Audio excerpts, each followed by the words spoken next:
Bismillahirrahmanirrahim. Assalamualaikum warahmatullahi wabarakatuh. Siswa sekalian, sekarang kita selamat berjumpa kembali ya dalam pembelajaran fisika hari ini, yaitu hari Kamis. Sekarang kita sudah sampai pada materi gelombang ya, yaitu materi yang kedua daripada bab 3 ya. Jadi bab 3 ini terdiri dari getaran, gelombang, dan bunyi. Pada pertemuan yang lalu kita sudah membahas tentang getaran. Jadi sekarang kita ke gelombang. Nah, apakah yang dimaksud dengan gelombang? Jadi dan bagaimanakah fenomena gelombang itu? Contoh-contohnya di dalam kehidupan sehari-hari, yang mana yang disebut dengan gelombang. Jadi dari arti katanya itu kalian semua sudah tahu gelombang.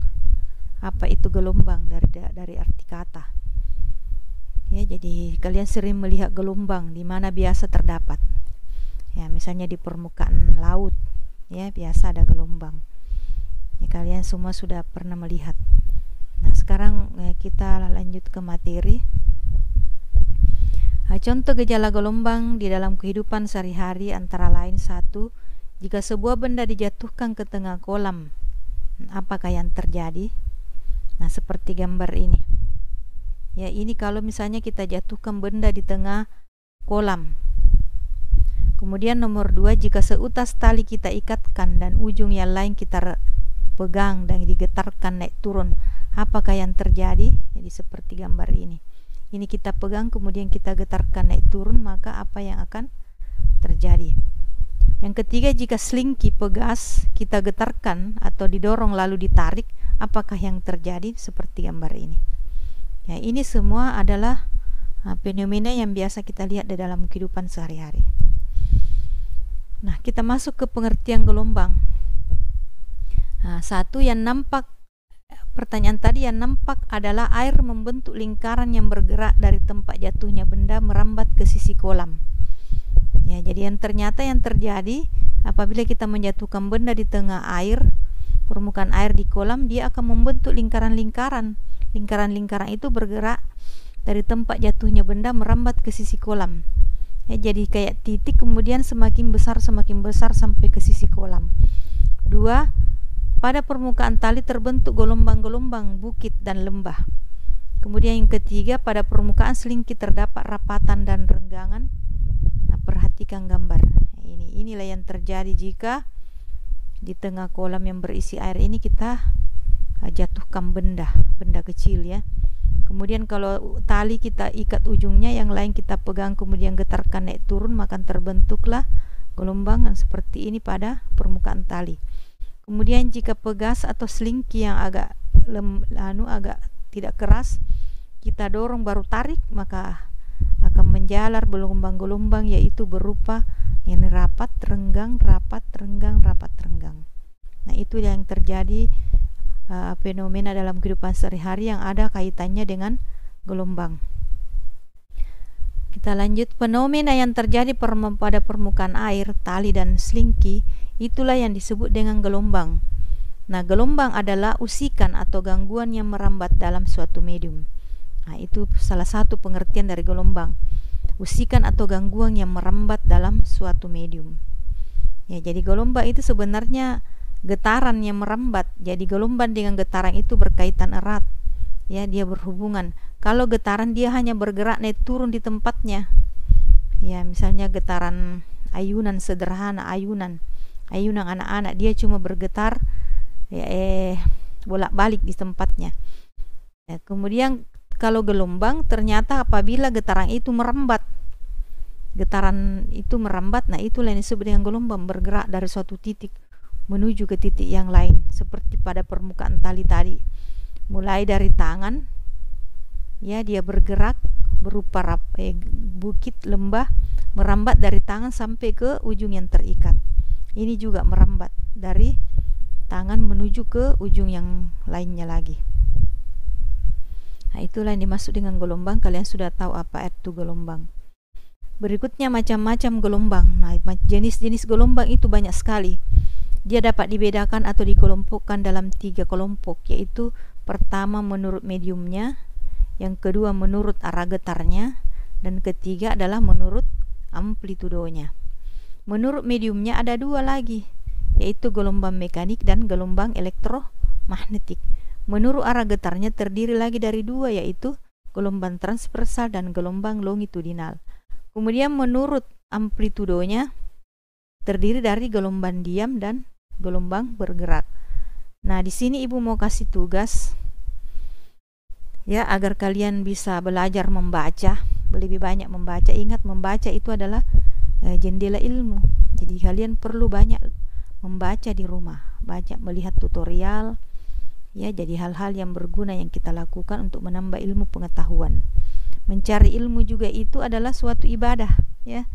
Jadi ilmu merupakan ibadah ya. Carilah ilmu walaupun ke negeri Cina. Itu artinya kita harus banyak menuntut ilmu, karena ilmu itu dapat meningkatkan keimanan seseorang.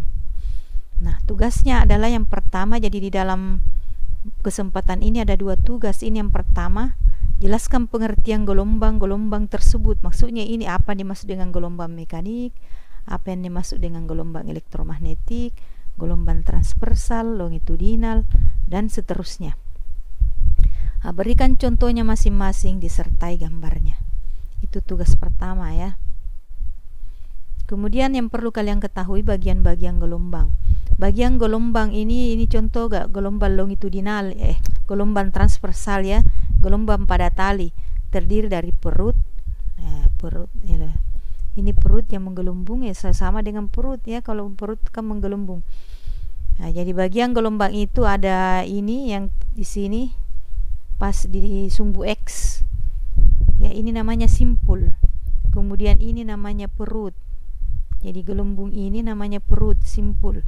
Ini namanya perut, bisa juga lembah ya. Perut atau bukit bisa, bukit perut sama. Kemudian lembah. Ini simpul. Simpulnya itu perpotongan antara sumbu X dengan gelombang itu. Nah, ini simpul. Simpul. Ini perut. Ini lembah atau bukit perut. Kemudian jarak apalagi. Kemudian kalau satu perut, satu lembah atau 2 perut berdekatan, itu namanya satu panjang gelombang. Ya. Jadi kalau ada ini kan perut bukit, ini lembah ya. Satu bukit tambah 1 lembah itu namanya 1 gelombang. Ya, ingat itu ya. Kemudian besaran-besaran gelombang. Besaran-besaran gelombang itu ada beberapa. Yang pertama ada namanya periode gelombang, sama dengan getaran ya. Periode gelombang disimbol dengan huruf T. Yaitu waktu yang dibutuhkan oleh suatu gelombang untuk melewati suatu titik. Rumusnya T besar sama dengan T kecil per N. T besar adalah periode gelombang, T kecil waktu yang dibutuhkan oleh gelombang untuk melewati suatu titik. Ini satuannya detik ya. Detik atau sekon. N banyaknya gelombang yang melewati suatu titik. Nomor 2, frekuensi gelombang atau disimbol dengan huruf F kecil, satuannya adalah hertz. Yaitu banyaknya gelombang yang melewati suatu titik dalam waktu 1 detik. F adalah N kecil per T kecil ya, kebalikan ya. Jadi frekuensi itu persamaan rumusnya berkebalikan dengan periode. Kalau periode T kecil per N, kalau frekuensi N kecil per T. F adalah frekuensi, satuannya adalah hertz. Berikutnya masih besaran-besaran gelombang ya, atau ini lanjutannya nomor 3 tadi 1, 2, 3. 1 adalah periode, 2 adalah frekuensi, dan yang ketiga adalah cepat rambat gelombang atau simbolnya V, yaitu banyaknya gelombang yang terjadi dalam setiap periode. V adalah cepat rambat gelombang meter per sekon, lambda adalah panjang gelombang meter, dan T periode. Ini rumusnya ya, cepat rambat V lambda per T, atau banyaknya gelombang yang terbentuk per periode. Nah, itu rumus atau besaran-besaran pada gelombang. Nah, kita ke ini contoh soal. Dari gambar ini, jika panjang tali 2 meter, tentukanlah A, panjang gelombangnya berapa, lambda ya. B periodenya berapa, dan C cepat rambat gelombangnya berapa. Ya, diketahui dari gambar T itu 4 sekon. Ini namanya satu periode. Satu periode itu artinya waktu yang dibutuhkan oleh satu panjang gelombang, satu bukit, satu lembah. Ya, sampai di sini 4, berarti periodenya adalah 4 sekon. Nah, dalam gambar ini ada 2 gelombang. Ini gelombang 1 karena ada 2 bukit, 2 lembah. Ya, berarti 2 gelombang. Jadi 2 gelombang atau gelombang itu lambda ya simbolnya. 2 lambda sama dengan ini panjangnya 2 lambda, ini panjangnya 2 meter. Panjangnya 2 meter. Jadi kalau 1 lambda tentu secara matematika ya 2 per 2. Berarti lambdanya 1 meter. Berarti terjawab A yaitu 1 meter. Jadi periodenya itu bagian B, berapa periodenya? Periode itu waktu untuk satu gelombang, satu bukit, satu lembah. Jadi jawabannya 4 sekon. Jadi B itu 4 sekon. Ya, periodenya gampang, langsung bisa dilihat di sini di gambar. Kemudian cepat rambat gelombang, rumusnya kan lambda per T. Lambdanya adalah 1, berarti 1 per periodenya 4, berarti 1/4. 0,25 meter per sekon. Itu gampang ya. Berikutnya gelombang stasioner dan gelombang berjalan. Persamaan umum gelombang berjalan. Apa yang dimaksud dengan gelombang diam? Yaitu gelombang yang merupakan perpaduan antara dua buah gelombang yang memiliki fase sama, panjang gelombang dan periode sama, tetapi berlawanan sehingga saling meniadakan. Jadi kalau dia diperhatikan seperti gelombang diam, tidak bergerak ya, karena merupakan perpaduan antara dua buah gelombang yang besar periode dan panjang gelombangnya adalah sama, tetapi arahnya berlawanan. Sedangkan gelombang berjalan itu gelombang yang bergerak dari satu titik ke titik yang lain. Persamaan umum daripada gelombang berjalan bisa dilihat dari sini, Y A sin omega T, omega plus minus KX, di mana omega adalah 2pi per T, V adalah 3,14 dan K adalah 2pi per lambda, sehingga bisa ditulis seperti ini, A sin 2pi, omeganya bisa diganti T per T, lambda plus minus X per lambda.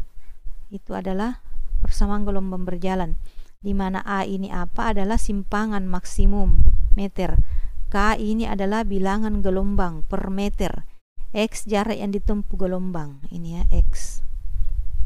Nah, contoh soalnya, diketahui persamaan gelombang Y sama dengan 2 sin 5T tambah 10X meter. Tentukanlah amplitudonya. B kecepatan sudutnya, C bilangan gelombang, D panjang gelombang, E periode, F cepat rambat.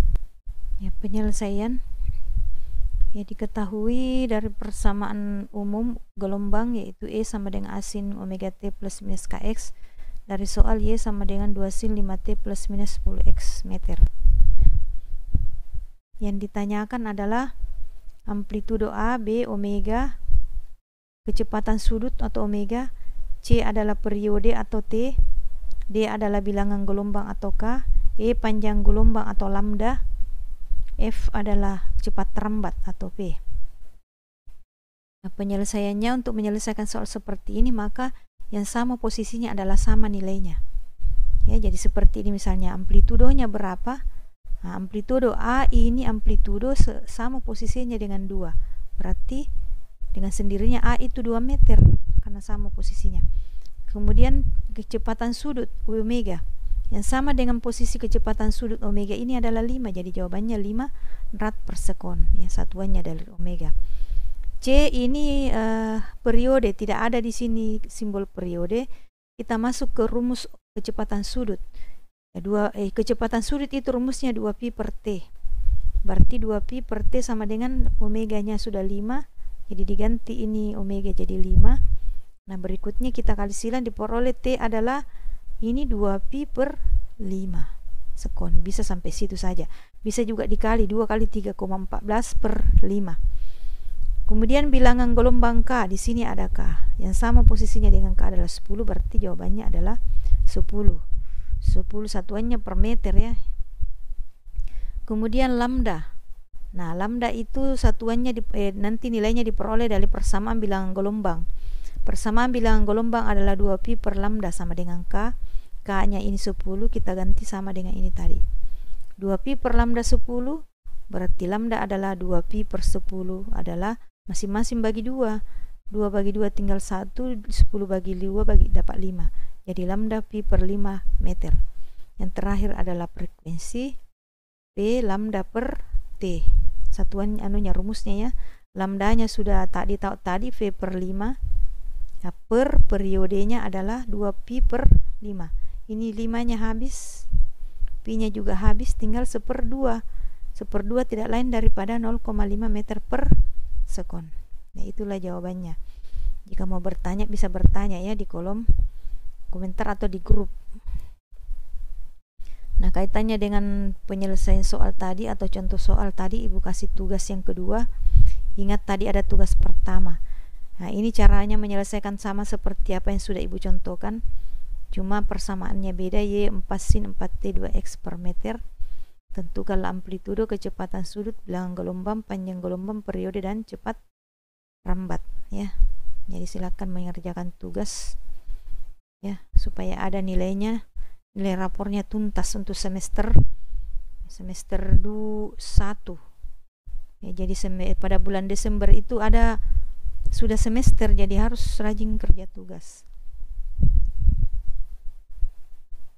supaya nilai rapor semester 1-nya tuntas untuk semua mata pelajaran. Nah, saya kira sampai sekian dulu. Assalamualaikum warahmatullahi wabarakatuh.